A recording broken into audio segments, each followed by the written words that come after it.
হয়েছি একটি উদ্দেশ্যে, সেটি হলো আজকের যে আন্দোলন, এই আন্দোলন আপনার আমার বাপ মাকে নিয়ে নয়, এই আন্দোলন আপনার আমার রাসূল, আপনার আমার আল্লাহকে নিয়ে। ঠিক কিনা বলে?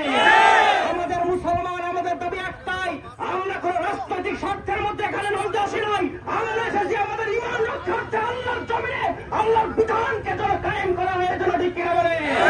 এই জমিনের মধ্যে যত নাস্তিকবাদী মানুষ থাকবে, যারা ইসলাম নিয়ে, কোরআন নিয়ে আর আলেমদেরকে নিয়ে কুরুক্তি করে, প্রত্যেকের বিচার আমরাই বাংলায় চাই। ঠিক কিনা বলে?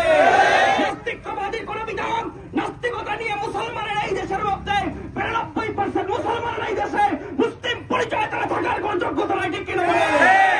মুসলমান আমরা যেমন 24-এর গণ আন্দোলনে আমাদের নজির আছে, আমরা স্বৈরাচার বিদায় করেছি, প্রত্যেকটা ইসলামিক আন্দোলনের জন্য, প্রত্যেকটা ন্যায্য আন্দোলনের জন্য মুসলমান জীবন দিয়েছে।